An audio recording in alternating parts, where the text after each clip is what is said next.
చెప్పని వాడు గడుచుకొని ఉండిపోయినాడు.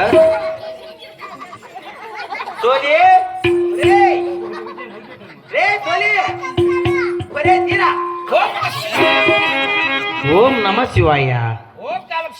గాలప్ శివ యార్రా పట్టుకొచ్చేది అయిపోయింది. ఇప్పుడు ఇంతవరకే మాట్లాడుకుంటేమో కదరా. ఏయ్ పాపం వీనికి పాన మాట కాదు ఉండేది, వీనికి యాడుందో నాకు బాగా తెలుసు. ఒరే తోలి రేయ్ సంతోషా రే నారాయణ స్వామి ఇట్లేట ఏమిరా నన్ను నరికేసింటివా? అమ్మకి నాకు దున్నపో దొరకలా, మళ్ళీ నరికేసింటే గంగమ్మ అతికిచ్చి పంపించింది కదా. ఏమో పోసి అతికిస్తాండి అమ్మ. ఏ గంగమ్మ ఏం చెప్పిచ్చా? ఒరే సోలి ఇరువురు సన్యాసులు పల్లె పల్లె తిరిగి ధనము ధాన్యము మూట కొట్టుకొని జోలి ఎందు వేసుకొని ఇదే దారింటి వస్తున్నారంట్రా.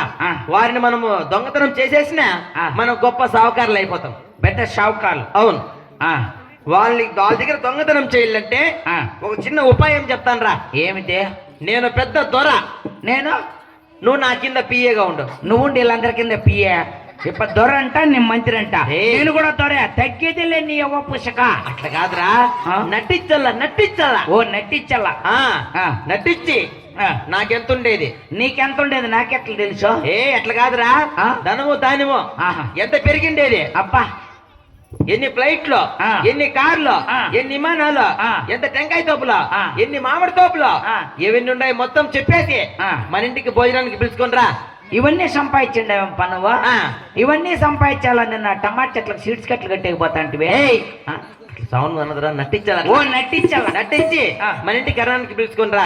సరే, వాళ్ళు వచ్చారనుకో అన్నంలో మొత్తం మంది చల్లేస్తాం. వాళ్ళ దగ్గర ఉండే ధనమదానం పేరుకునేద్దాం రా. వాళ్ళంతా తింటారు, అక్కడ పడిపోతారు. వాళ్ళ దగ్గర ఉండేదంతా పీకేస్తాం. రాకుండా పోయిన అనుకో ఉడికి నీళ్ళు ఒక జగ్గి ఎక్కొడతాం, మెత్తకొచ్చి ఓ నోట్లు దడిచిపడిస్తాయి. అవును రే, పద వచ్చి